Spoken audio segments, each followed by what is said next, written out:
Hi, Dr. Solberg. This is NachoRabbi here. First, I want to say that you make excellent content, and I've really enjoyed watching many of your videos.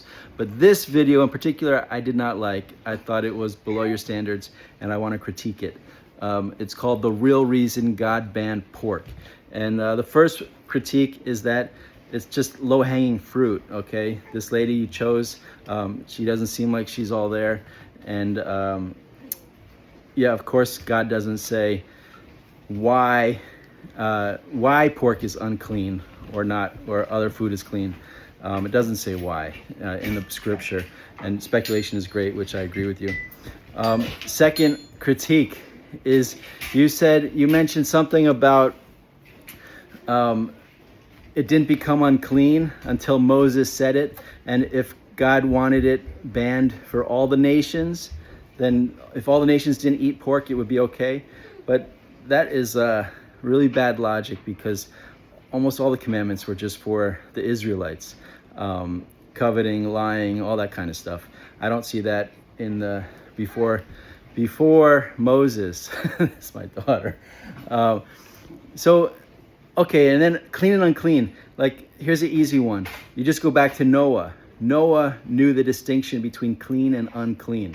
That was clear. God said to Noah about the ark that he could bring 2 of every animal on the ark, but 7 of every clean animal. I'd like to hear you address this, because we don't see that God said to Noah, you can't, he didn't explain the clean and unclean thing to Noah. It was implied that he already understood it.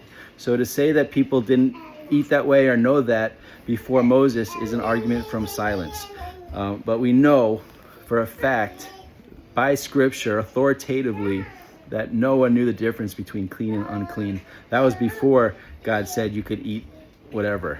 And I think too, saying that's a blanket statement for eating whatever, like, I think you would agree that he shouldn't have eaten, pot brownies and stuff like that. Let's see, what were the other points? Oh yeah, Mark chapter 7, verse 19. Thus, you said Jesus declared all foods clean. That's an insertion, and I think you know that. Hopefully you studied this already. I believe you have.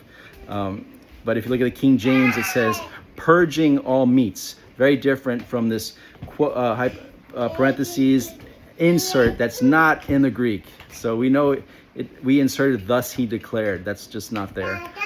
I'd like to hear you address that. So yeah, that to me is kind of mind-boggling, because the whole passage, if you start Mark chapter 7, is about washing your hands and washing the plates, because obviously they had dirt on them or something like that. And so Jesus is saying your digestive system cleans the food or the meat and purges the food, and then expelling the bad stuff, which is, obviously common sense. And he's saying, like, this is common sense. But he's upholding the commandments in Mark chapter 7. He's not opposing them. This is about the hand washing and the cleaning of the pots and the cups. So I'd like to hear you address this. So those are 3 things for you. Also, the Sabbath, right? The Sabbath happened obviously in Genesis 1.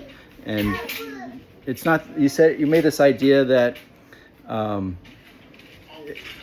like everything before Moses was okay. Like, just because God didn't articulate it in the scripture clearly like he did with Moses doesn't mean that it was okay before Moses.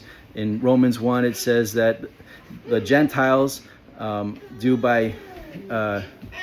things that are under the law. Even though they don't have a law, but they do things that they know intuitively.